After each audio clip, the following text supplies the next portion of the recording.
Jadi jangan terus kita bangga kita punya tanda salib. Kita benar-benar mau nggak ngangkat salib itu. Dan ngangkat itu nggak cuman wah bangga gue punya salib nih gitu. Tapi berat-beratnya ya di situ saat kita tersungkur jatuh ke seret-seret itu juga kita harus nikmatin gitu. Bukan terus aku nggak mau nggak enaknya gitu ya. Makanya saya baru memahami gitu ternyata Paskah kemarin tuh Passion of the Christ itu. Ngopi di teras bareng Rian. Ya, selamat datang kembali di Ngopi di Teras bareng Rian. Kali ini saya bakal ngobrol-ngobrol dengan Cilingga. Ya. Jadi Cilingga ini adalah seorang founder dari Edu House Semarang. Ya. Jadi Edu House Semarang itu sekolah dengan konsep berbeda. Jadi kalau teman-teman pengen lihat, mungkin bisa ke Instagramnya Edu House Primary dan Edu House Preschool. Nah, itu nanti boleh dilihat ya. Tapi sebelum kita ngobrol tentang Edu House itu, kita mau tanya-tanya dulu sih. Latar belakang Cilingga ini sebenarnya apa sih? Bisa pikiran terus sampai nyemplung di Edu House. Ya, dulu awalnya sih saya memang mengambil jurusan sastra Inggris gitu ya. Terus saya suka, ternyata kalau waktu ngajar dulu kan disuruh kesini nyobain ngajar gitu. Ternyata saya suka nih sama ngajar. Terus beberapa kali saya diminta menggantikan guru tetap yang lagi sudah hamil lah, lagi sakit lah.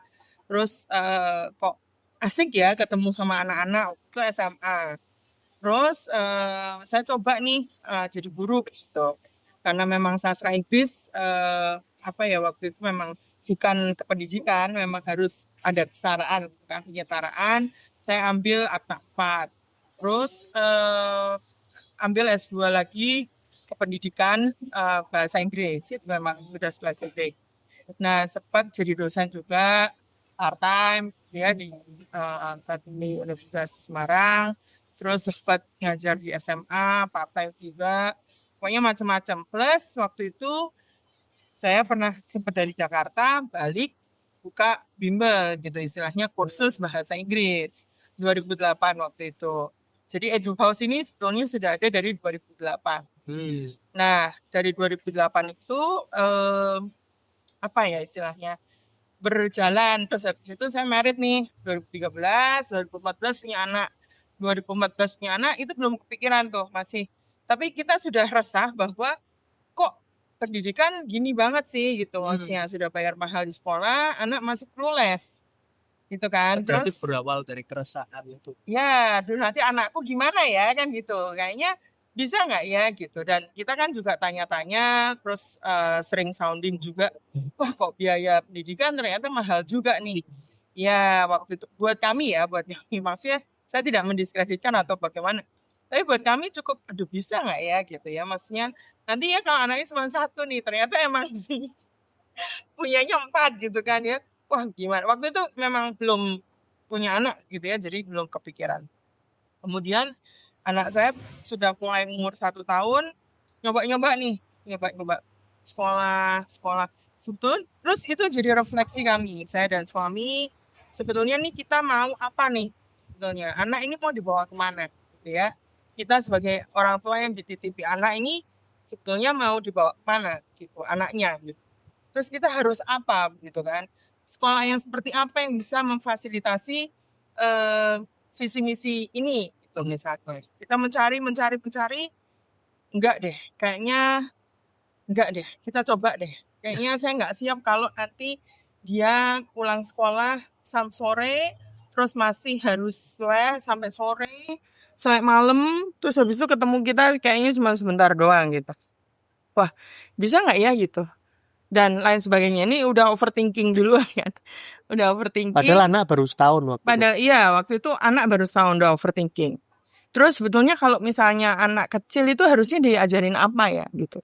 Dari segala metode yang kami tahu karena memang dari pendidikan juga diajarin kan filosofi pendidikan apa segala macam. Apa ya? Ulik 2016 kita mencoba untuk membuka sebetulnya iseng. Jadi Edu House Preschool itu sebenarnya proyek iseng gitu ya.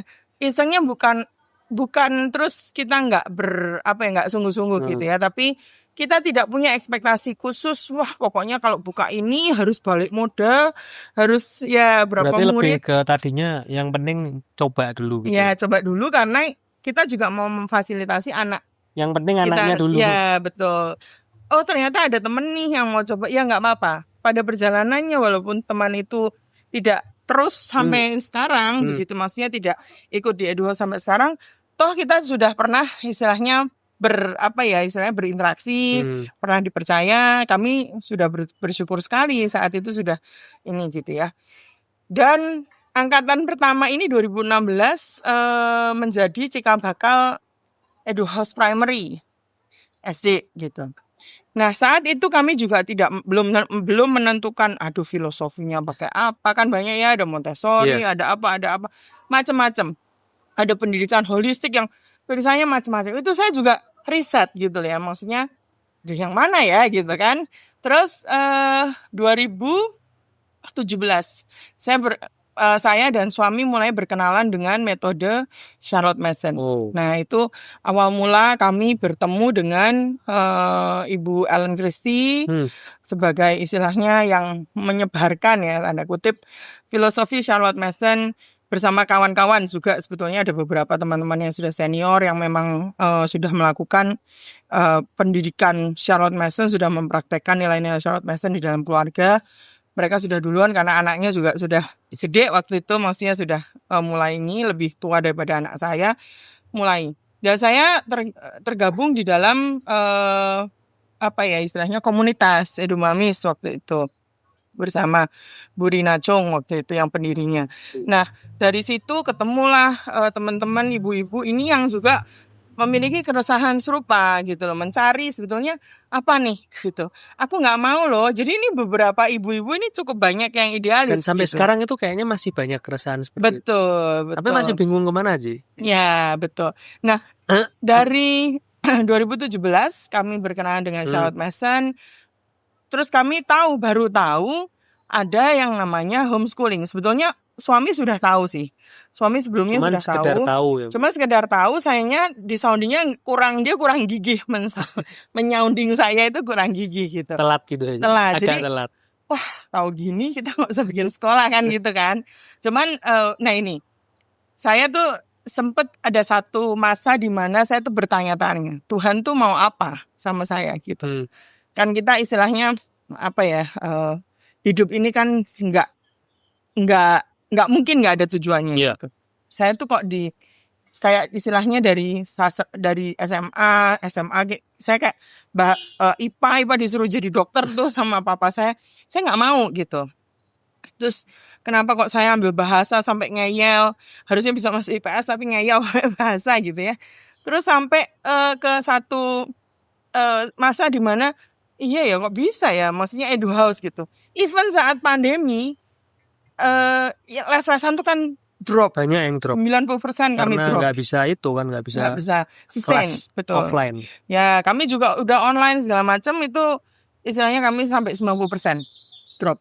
Ini aja masih merangkak naik gitu ya, tapi nggak apa-apa gitu. Apa sih Tuhan mau apa gitu. Terus itu tapi sambil lalu ya, maksudnya masih merasa bisa masih mengandalkan diri diri sendiri, benar banget. Jadi saya masih relying on myself. Enggak lah, emang gue bisa nih. Masih logis gitu kan. Nah, Charlotte Mason itu kemudian ada transformasi, istilahnya kami bertemu dengan orang pegiat pendidikan, banyak pihak yang sampai membuat kita paham sebelum ada kurikulum Merdeka, Pak Nadiem, ya dari Mas Menteri itu saat itu kami 2018 itu 2018 itu kami sudah istilahnya menyatakan diri kami buka PKBM. Nah, PKBM ini apa yang sering sering disalahpahami orang gitu ya. Oh, Eduhouse tuh homeschooling ya gitu.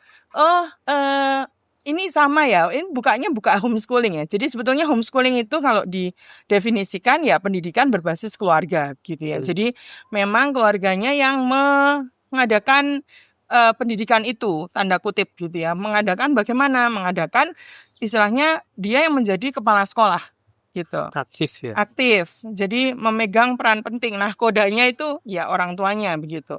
Perkara nanti dia mau belajar balet, orang tuanya nggak bisa ngajar, mau ikut les balet di A, di B, silahkan. Perkara dia misalnya pakai bahasa Inggris, maksudnya mau belajar bahasa Inggris atau anaknya mau dibawa dengan bahasa Inggris gitu. Orang tuanya nggak bisa ngajar, mau dilesin di Eduhouse ya boleh aja gitu. Tergantung orang tuanya gitu. Nah, jadi PKBM ini adalah sebetulnya pendidikan non formal. Jadi kan pendidikan yang biasa yang dulu kita enyam itu juga formal gitu. Nah, ada beberapa orang-orang yang tidak bisa masuk ke pendidikan formal.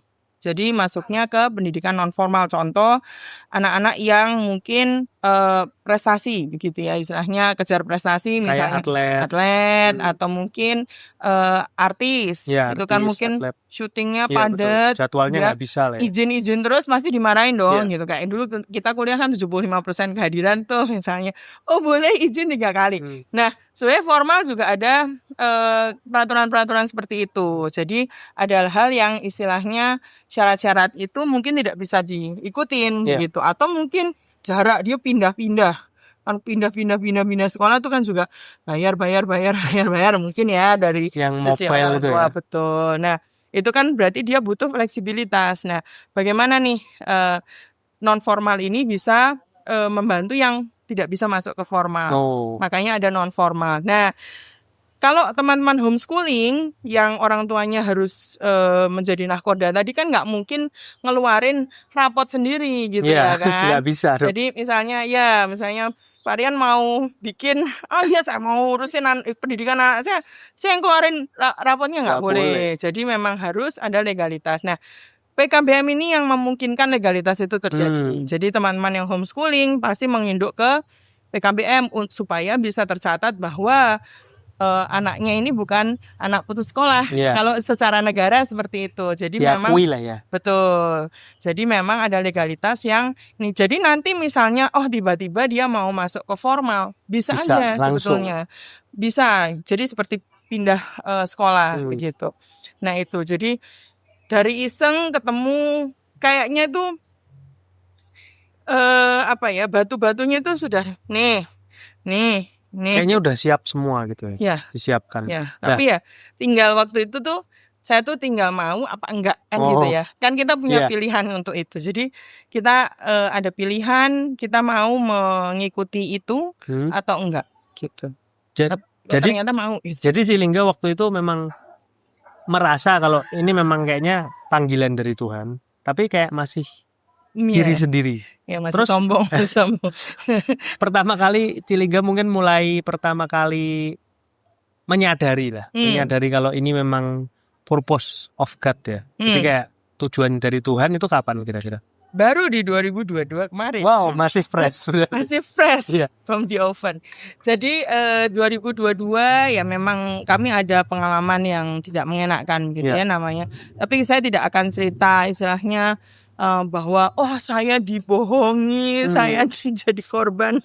Itu diizinkan Tuhan. Ya, itu menurut saya itu ya setelah beberapa saat ya. Kalau saat itu saya tidak menyadari. Saya kan pasti memang ada step-stepnya ya. Memang harus acceptance dulu, baru nanti ada denial dulu, baru acceptance gitu. Sebelum acceptance itu kan harus ada harus bertanya-tanya dulu, apa sih maksudnya, apa sih, enggak kok masa ya, dan lain sebagainya. Ada denial dulu dan lain, ada grieving moment, baru acceptance ya baru-baru gitu. Ya jadi ini masih fresh gitu kan. Terus kemarin kayak pengalaman dengan Tuhan. Oke. Ya. Boleh diceritain lah sih. Intinya mungkin atau yang berkenan di-share aja. Jadi intinya memang ada satu momen yang membuat saya itu kayak drop banget gitu ya. Dan ternyata memang kita tidak bisa mengandalkan diri sendiri. Dan luar biasanya Tuhan itu memberi jalan itu di luar nalar. Ya, kalau bahasa anak sekarang dual nurul gitu ya. Emang beneran itu di luar nalar. Bener-bener gak masuk akal. Gak masuk akal dan kayaknya ya itu tidak masuk ke pikiran kita. kok bisa ya gitu loh kalau bahasa orang Surabaya. Apalagi kalau orang Bisa logis ya. Ya, apalagi logis. Saya dan suami kebetulan logis banget gitu dan Dua-duanya logis sukanya semua. menganalisa Oh, gitu. analis semua Ini itu. wah gitu. Jadi kita sering istilahnya berargumentasi itu bukan ngotot yang Tapi by fact, ya by facts ya. gitu. Malah kayak nyari momen untuk debat gitu. Itu saya sama suami. Tapi memang saya tuh diizinkan untuk mengikuti ini semua gitu ya. Maksudnya menjalani, oh ternyata ketemu orang itu, ternyata orang itu enggak semuanya ya gimana ya istilahnya nggak bisa lah kita rely on human gitu ternyata ya. Bukan tidak boleh percaya dengan orang gitu, tetapi ternyata memang ada boundaries yang memang kita harus pahami dan memang kita harus set gitu ya. Ternyata bukan terus nanti jadi apatis atau bagaimana, tetapi kita yaitu ya harus setulus merpati dan secerdik ular itu ya, benar ya? Iya. Nah itu saya baru-baru aja. Jadi kalau salah silakan di ini. Intinya saat itu sampai membuat krisis percaya diri kami di match sekolah dan segala macam itu cukup terguncang gitu ya. Dan ya itu yang keren itu orang-orang di sekitar kami gitu ya, istilahnya yang mendoakan secara tulus, terutama keluarga, orang tua saya begitu. Pas 2022 itu papa saya juga nggak ada. Jadi pokoknya habis beruntun lah gitu. Tapi ya Tuhan tolong gitu. Maksudnya sebenarnya 2023 saya sempat mau menyerah. Karena kami kan bukan yang yayasan pun bukan yayasan yang besar, sudah punya funding, sudah ada dana, tidak ada gitu. Jadi ini perkenanan Tuhan sampai detik ini, sampai hari ini bisa di tempat seperti ini dan dimudahkan. Pokoknya kalau bukan dia siapa lagi gitu. Itu saya merasa kayak kok bisa ya Tuhan gitu loh. Maksudnya bukan nantang tapi merasa kayak kok bisa ya gitu. Saya maksudnya kalau dari orang tua mungkin ada warisan misalnya nih, mungkin oke ya gitu. Tapi saya nggak ada gitu. Temen orang tua juga, mama papa saya juga nggak kenal gitu. Siapa ini siapa itu gitu yang membantu sampai terjadi seperti ini. Kami ini apa sih Tuhan sebetulnya apa yang kamu mau gitu waktu itu. Terus kok ya itulah makanya saya tuh dari dulu punya kerinduan sebetulnya. Saya kepengen punya suami dan anak-anak itu yang bisa paduan suara bareng, nyanyi bareng. Jadi bisa pujian bareng gitu. Walaupun kita Katolik itu kan biasa ya, maksudnya apa mungkin kayak gitu-gitu kan kurang gitu ya maksudnya. Tapi wadahnya sekarang karismatik. Wadahnya bisa. Betul banyak. Dan sebenarnya kalau diulik kan jadi banyak karena waktu itu kan nggak ngerti aja gitu. Taunya cuma sekelumit gitu. Sampai sekarang pun juga mungkin nggak tahu banyak gitu. Nah ternyata sampai sekarang saya juga nggak nyangka ngajakin teman-teman kita bisa bikin paduan suara. Walaupun belum sampai di gereja nih gitu. Belum terus sampai yang tapi ada aja pokoknya begitu buka, oh kamu bikin paduan suara kan? Ayo sekalian besok ikut paduan suara di sini gitu.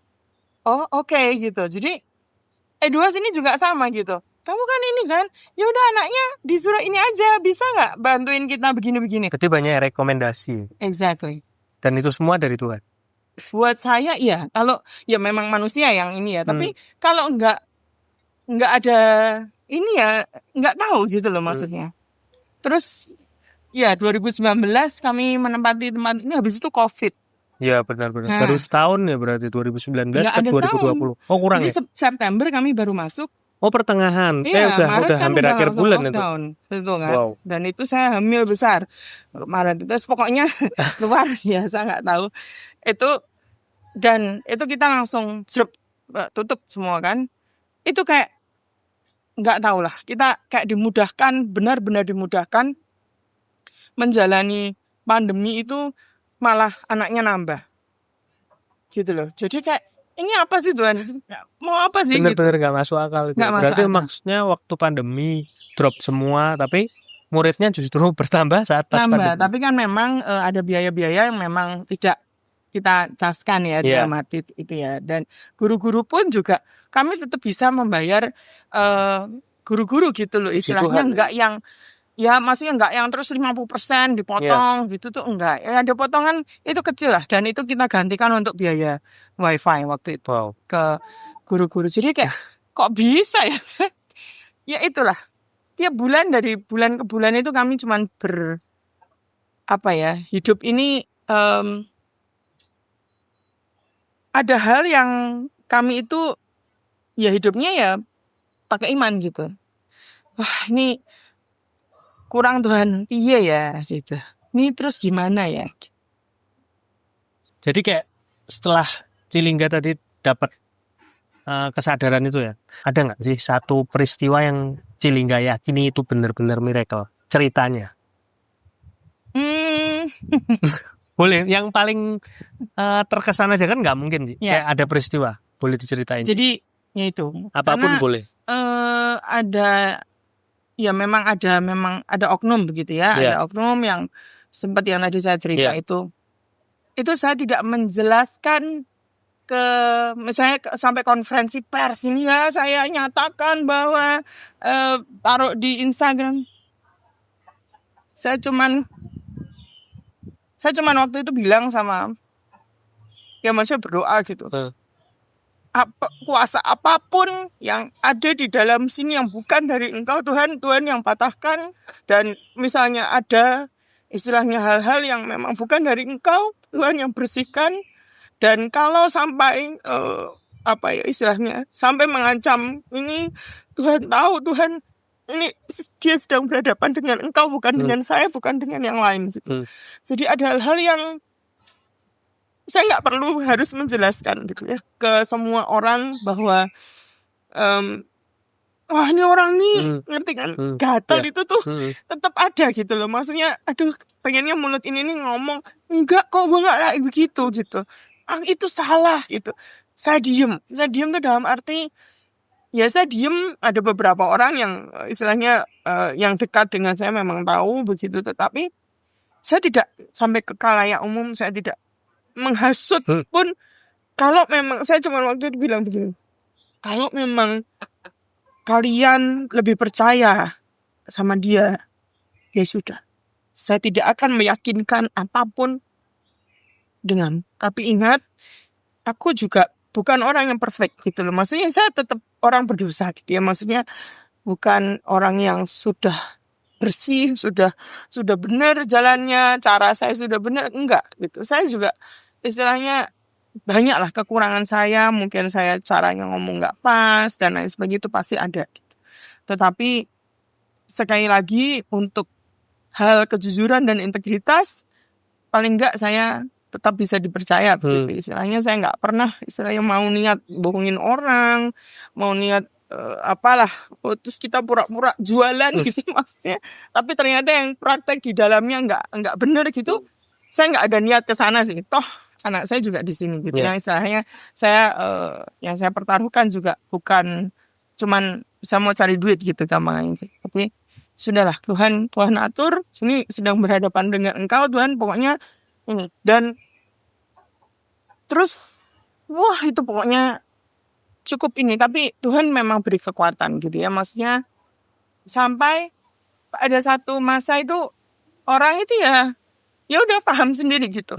Saya juga nggak ngomong apa, oh ternyata ini ya, ternyata Cilingga itu kok nggak gini, ternyata ya akhirnya ya, maksudnya ada beberapa 1 tahun 2 tahun itu mereka datang ke saya dan oh ternyata kok ya itulah mendapati ada bagian yang memang tidak terjadi dan ini kok dan lain sebagainya. Oh ya sudah, kalau memang itu terjadi ya ya berarti kan mungkin diselipkan matanya. Saya juga kurang paham, tapi pada prinsipnya saya juga tidak mau, dan saya juga belajar istilahnya gini. Yang saya bersyukur itu justru Tuhan memberikan cara saya untuk mengampuni itu nggak cuma mengampuni, oke saya maafin gitu. Saya diminta atau saya dibukakan untuk mendoakan dan mengirim cinta gitu, untuk orang itu, untuk orang yang sudah menyakiti kita itu Gampangnya kalau kita sudah merasa Nggak cuma tersakiti, memaafkan, nggak cuma mendoakan, nggak cuma dan mendoakan, mengirim cinta. tapi mengirim istilahnya energi cinta. Tuhan Biarkan, ya caranya saya begitu ya ngomongnya, Tuhan biarkan inilah dia kedamaian, cinta kasih untuk bisa menjalani hari-harinya dengan lebih baik begitu. Wow. Dan itu saya nggak langsung bisa ya. Maksudnya itu Berproses, itu panjang. berproses. Saya juga mencerna itu nggak cuma dikunyah aja, ditelan, pokoknya banyak sekali lah. Yang itu juga kok kayak gini sih Tuhan gitu tuh ya pernah gitu ya, nggak terus yang, tapi ada banyak hal yang terus saya jadi mengerti bahwa ini loh caraku untuk menunjukkan kebesaran Dia itu. Wow. Itu saya kalau ingat tuh gergel gitu, gampangannya menunjukkan kebesaran Dia itu, kok caranya harus kayak gini ya. Oh iya ya, jadi jangan terus kita bangga kita punya tanda salib, kita bener-bener mau nggak ngangkat salib itu, dan ngangkat itu nggak cuman wah bangga gue punya salib nih gitu, tapi berat-beratnya ya di situ saat kita tersungkur jatuh ke seret-seret itu juga kita harus nikmatin gitu, bukan terus aku nggak mau, nggak enaknya gitu ya. Makanya saya baru memahami, oh gitu ternyata Paskah kemarin tuh passion of the Christ itu, passion itu, oh passionmu apa? Oh ngajar. Nah memang passionmu ngajar yo, nggak bisa kalau kamu cuman mau senengnya wah diterima sama anak-anak nyenengke, anak oke, anak ketawa-ketawa. Saat anak itu menolak kamu misalnya, atau ada orang tua yang nggak terima misalnya, kok aku diajarin begini, suruh ngurusin sampah nih, ini bener apa enggak nih anakku nanti jadi tukang sampah gitu ya, itu kamu masih punya passion nggak untuk menerima itu? Kan ada orang yang ya kok gini sih ya, itu mungkin saya dulu juga salah satunya gitu, Pak ini ya gitu ya, bahasa Semarangnya begitu. Tapi seiring dengan berjalannya waktu saya memahami, oh ini ya caranya memang kita itu istilahnya, kalau hidup saya itu kayaknya memang saya harus banyak, kata mama saya nih, belajar sabar gitu. Belajar sabar. Ya, belajar sabar gitu. Dulu kan kalau waktu zaman muda kita kan sering ini ya, melihat bahwa Allah mama tuh apa gitu. Tapi ternyata sampai detik ini hujan. Iya. Nggak apa-apa. Nggak apa-apa. Ya monggo, mau pindah boleh. Kita pindah dulu ya, soalnya ini benar-benar mau hujan. Rezekinya banyak. Rezekinya banyak. Amin. Loh, Puji Tuhan. amin.